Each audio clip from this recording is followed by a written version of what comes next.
Hey guys, welcome back. Today I'm going to be revealing how much I actually made as a working K-pop artist within the 3 years. Also, you guys had a lot of questions about trainees. You know, does the company pay for your transportation, like plane tickets, food? How about where you stay, like housing? Also, what happened after you debut? What happens to the debts? There's also a lot of big stars that came out that revealed how much they actually made, and you will be surprised. But before that, I have an exciting announcement. Today's video is sponsored by Simple Health. They also gave me cool goodies here and a little bit there. I've talked about Simple Health before. They're an easy and affordable way to get your birth controls, especially if this is your first time or if you need to renew your subscriptions. You do not need to drive the car and leave anywhere because they actually deliver for you. All you need to do is fill out an online health profile, answer some questions, a doctor reviews if you're a good candidate for birth control, recommends your product, and writes your subscriptions. It's that easy. You do not need to share your private information and feel embarrassed about going to the doctors.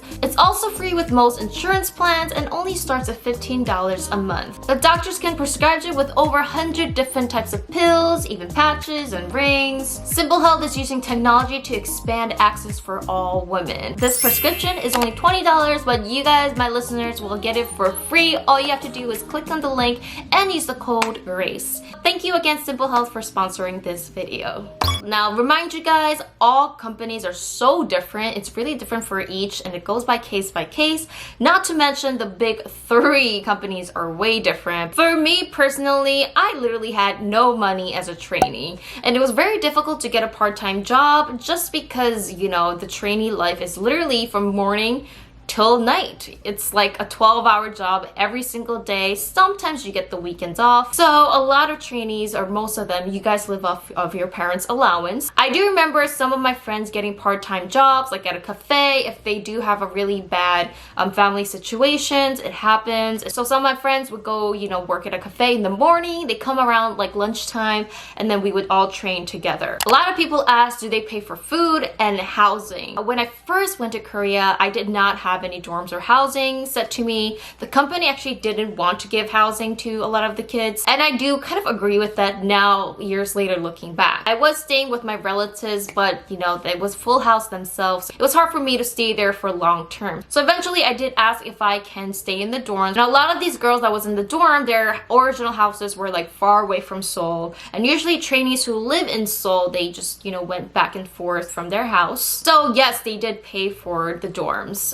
But again, this goes by case. Some companies don't pay for dorms at all. Some companies, like really, I even heard my friends that they had to pay out of their own pockets to pay for their own dorms with their own trainee members. Number 2, do they pay for food? Again, this is case by case. At first, you know, in my case, the company did pay for food, only 1 meal a day, and then it stopped a little bit. In long term, we had to pay for, or at least me, because I didn't have any house, you know, I was living in the dorms, I had to pay out of pocket breakfast, lunch, dinner. So that took a lot of toll on me personally because I was living off of my parents' allowance. If you're paying for breakfast, lunch, and dinner, think about it. The normal amount of meals that you eat out in Korea, you know, it rounds up to $5 to $7. So 3 meals a day, that adds up at the end of the month. Hence the reason why a lot of trainees just go to the 편의점 or convenience store, because that's the fastest and cheapest food you can get. You could probably get meals for only about $3 to $4, or if you just stick with ramen, which we did a lot of the times, you only pay like less than $2 per meal, which is so unhealthy for you. But I mean, when you got no choice, you got no choice. The third question is, do they pay for your transportation? Maybe some of the bigger companies might pay for like even the trains, especially the subways and the buses, but a lot of the cases, or at least all the cases that I heard from my friends and myself, usually companies don't pay for the transportation. It could range, at least for me, about $100 a month, going back and forth. Next question is, do they pay for airplanes if you're a foreigner? First of all, with my experience, no, they did not pay for my airplane because it was my own will. And also, I remember going back and forth to America a lot because I had to go back for some, you know, like visa kind of issues. Those kind of things are personal problems, so the company did not pay for me. And a lot of the times, even the bigger companies, I heard that they don't pay for your personal visa issues or needs. But there was a time when we had a Japanese trainee and they actually casted her in Japan, and they actually paid for everything, the transportations, I believe. So there are certain cases, but it is rare. What if you leave the company early? What happened to the debts? Again, this is case by case, depends on the company as well. I remember a bit of a bigger experienced companies. If you do have a good term with your company and you decide to leave, or if you get cut by the company first, they don't calculate the debts or they make you pay for anything. But if you do have a bad relationship with your companies, sometimes they will calculate the bills, and a lot of times these bills don't even make sense. So I'll get to that in a little bit. But that is basically where, you know, all these lawsuits and all these like crazy things on the news you've seen, probably with like trainees and artists fighting with their companies over these financial statements. Hence the reason why when I said it's not a great idea to always just use what the company gives you, such as the food, the transportations, the dorms,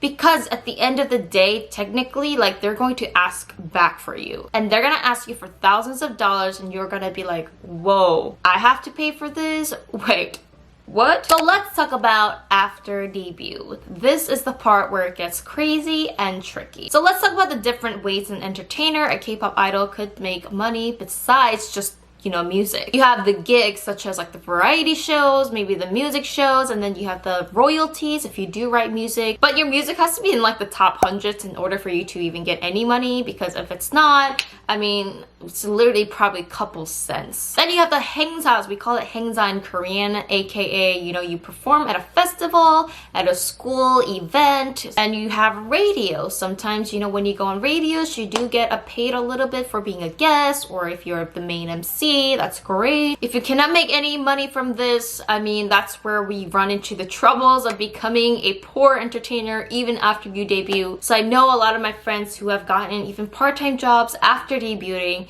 after they've been in the industry for years, because they just never got the spotlight, and you need to make some kind of living, right? Rookies, first of all, this is when you don't get paid anything. So as a rookie, you usually stand on stages for free countless time, even sometimes up to a year, until you kind of get that spotlight from the public. And then when people notice you, then people will have a demand for you. That's when you start to make a little bit of money. Also, this happens to about 99% of the artists. We're pretty much never informed, which we're supposed to be, but we're never informed about how much the gigs are, how much we make.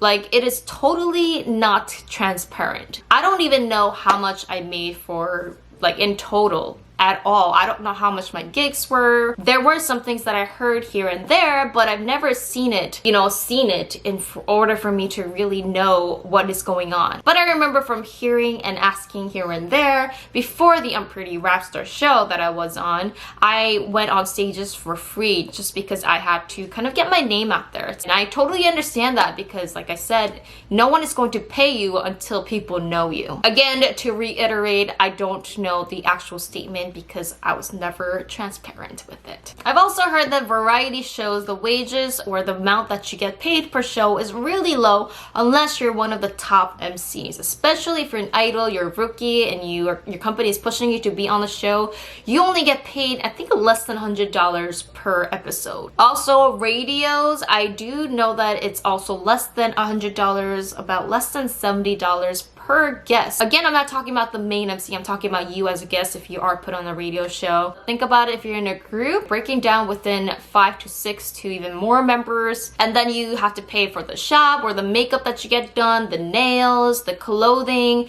the gas and the food it takes to get there. I mean, literally, you're making nothing off of it. You're actually at the minus budget. You guys know that a lot of idols start YouTube, right? I was even shocked to hear that even these bigger artists who are under a company, the company doesn't allow you to make any revenue from the videos. Or if you do make revenue from the YouTube videos, the company manages it, not the artist. So again, that's case by case. Maybe they're just people that I've never talked to in my life that, you know, do get all the revenue from YouTube. So I personally made, and I'm actually like really nervous to say this, because at first I was so embarrassed to talk about it, because, you know, a lot of people could shame you. So it's been 3 years since I've initially debuted. Do I know how much I made? Not personally, but I mean the whole promotion wise and just me as an artist? No, I actually don't even know how much I made. Let me talk about how much money I made personally from music. And it's $0.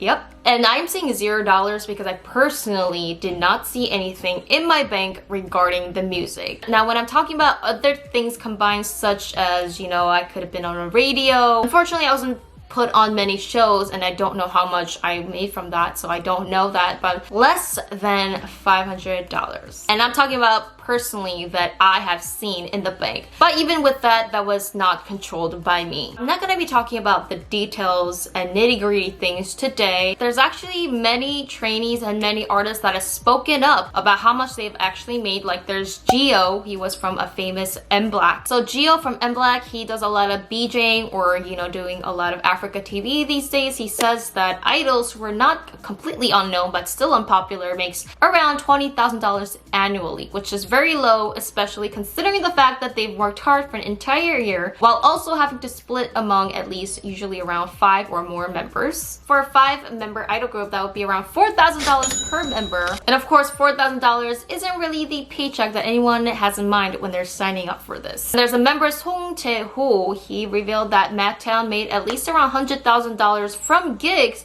but never saw a dime. So they basically were never paid for how many every years that they were promoting for. Famous groups are not so safe either. I even heard recently that there's one girl group that are part of like the top 10. I mean, they're famous, that they only get paid about 6% each member. And they're one of the top groups. Like I said, you guys, this is not the case for everyone, but at the same time, it is for a lot of the majority of the people. So at the end of the day, does this make me not want to do it anymore? A lot of you ask me if I do have music in store and just things like that, but the answer to that question is I am just glad, not to, you know, pat myself in the back too hard, but I'm glad that I am multi-talented where I don't just need to lean on music. You guys know I share a little bit on social media that I even write for other K-pop artists as well. I also cooking up great music, and when the time is right, it will happen within the time of the universe. Talking, fashion, beauty, music, songwriting. I mean, there's just so many different aspects to being an entertainer that it doesn't just have to be just one source of income anymore. And I just want to say, I hope that a lot of people don't see these things in a negative light. I hope that you can just understand artists a little bit better and the hardships that we have to face and the reality that we have to face. If you like that video, it really helps me out to click on the like button and remember to subscribe. And if you haven't, hit the notification bell. I usually reply to all the comments if you're an early bird. So I'll see you guys